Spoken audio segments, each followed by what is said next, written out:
Is this fun or what? I know, I love it so much.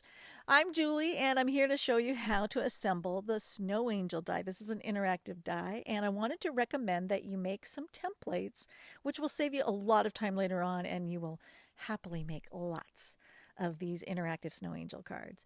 So, this is the basis of the mechanism.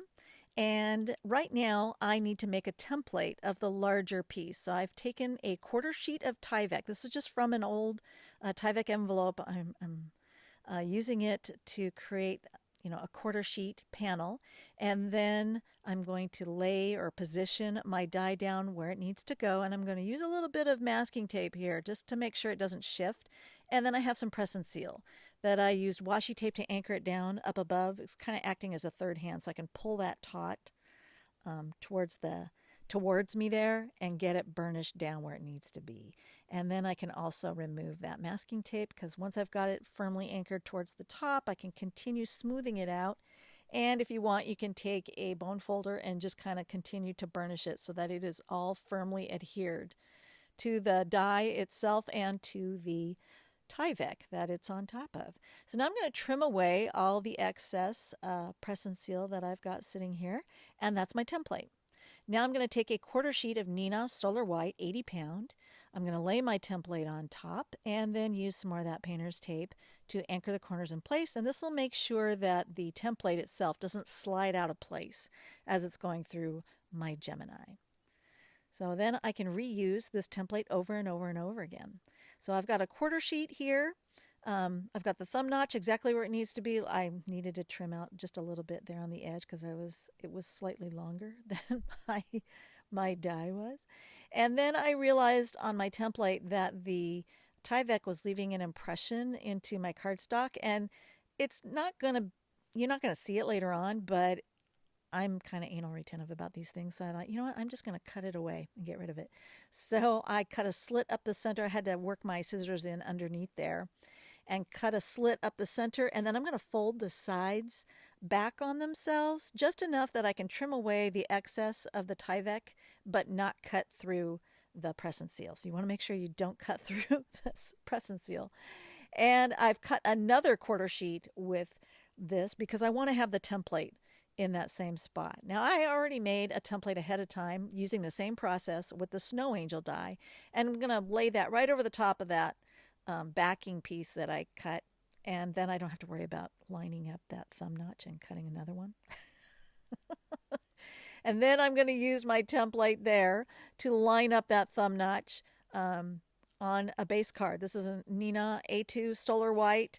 It's folded in half, and I can cut through both layers because it's only 80 pound.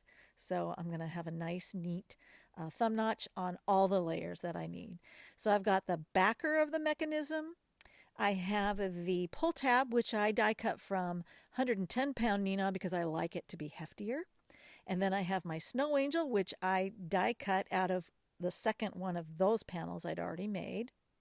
And then I have my base card with the thumb notch all ready to go. So I'm going to take the backer piece. I need to do a little bit of stamping on it. And I am going to place the front panel, which will go on the very, very front of the card, over the top of that. I need to get a Snow Angel stamped on that. And this is the easiest way to figure out where it needs to get stamped. So I'm going to come in here with some winter green, and I'm using the Misty sticky mats to keep that in place. And you want to peel the mat away from the back of your cardstock so your cardstock doesn't curl. And then I'm going to place the Snow Angel panel itself right there on the sticky mat once again and line up a sentiment. And this time I'm going to stamp this in black just to make it bold so it pops on the front of the card. And I'm using VersaFine Nocturne.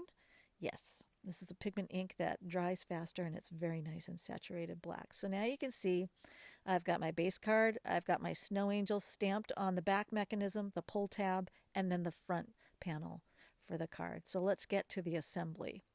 Now I have already stamped and die cut my body pieces, and I have 6 micro brads here, and you need to use micro brads, not mini brads. Micro brads are tiny and they're going to work perfectly for this. So now these are the pieces of my mechanism that I need to get assembled together.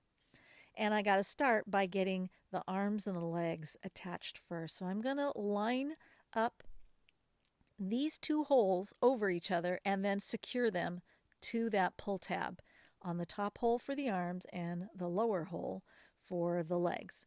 So I'm going to thread that micro brad through one arm and then through the second arm right there through that outermost hole.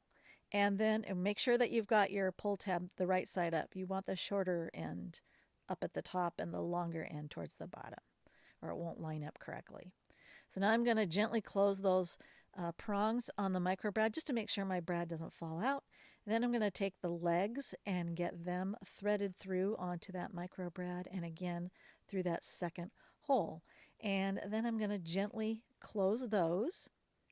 And the trick to working with micro brads is you want to make sure that you do not tighten or flatten them down so firmly that these appendages cannot wiggle around and move freely. So I'm going to use a piercing tool that I've had for a long time, and I'm just going to slide that underneath the prong, and then I'm going to kind of curve and press down those prongs over that, but this will make sure that I don't flatten them entirely and then lose the mobility of these arms and legs. See, they need to be able to swing around. Perfect. Okay, now we got to get that threaded through those slots. So I just like to curve it, and then I'll start with the bottom slot, get that one slid in, and then I'll curve that one and go in, because you don't want to fold it. You really want to keep it flat, and this is the best way to do it. This is what it looks like on the back at this point, and you'll see you've got these other holes. So we're going to use those. Those are marked there on each side of the pull tab so that you know where to put your next set of brads. So I'm going to go through that second hole on the arm and thread that through the little holes that are there on the back part of the mechanism.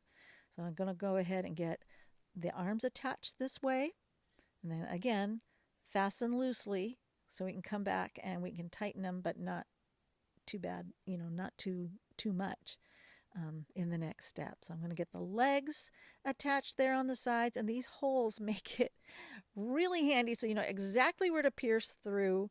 Well, you don't have to pierce because the hole's already there.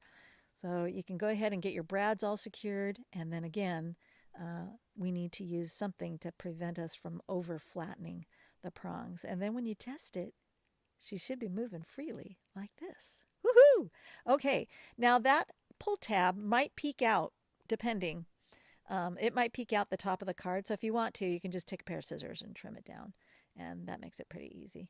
So now we are going to take that decorative arrow tab that we're going to place over the end of the pull tab so that the recipient knows this is, you need to slide it up and down in order to get movement out of this card. And I'm just going to use some Bearly Art glue there because for me that was just the easiest thing to use. But you do have to hold it in place and let it set up a little bit. You just press it firmly and give it a little bit of time to set up.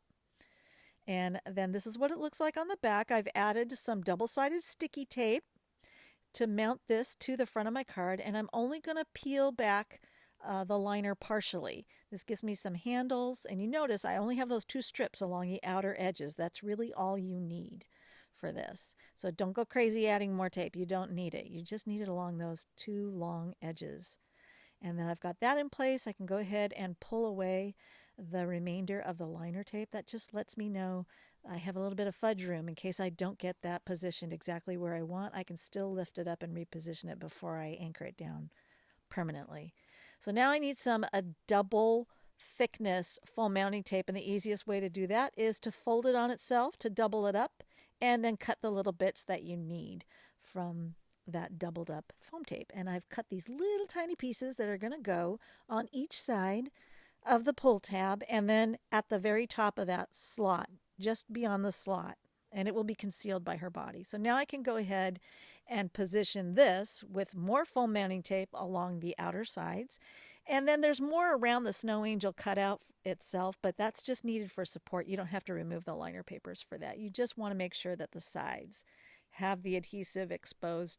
And again, I like to do a partial with the liner tape to make sure that I get everything situated before I firmly press down and get it permanently anchored there. And then I can go ahead and mount our little girl's body there over the top of those three little foam pieces, and voila! Automagically, snow angels. This is so much fun. You'll have a hard time putting it down. Thanks for watching, and the interactive snow angel die is available at ellenhudson.com.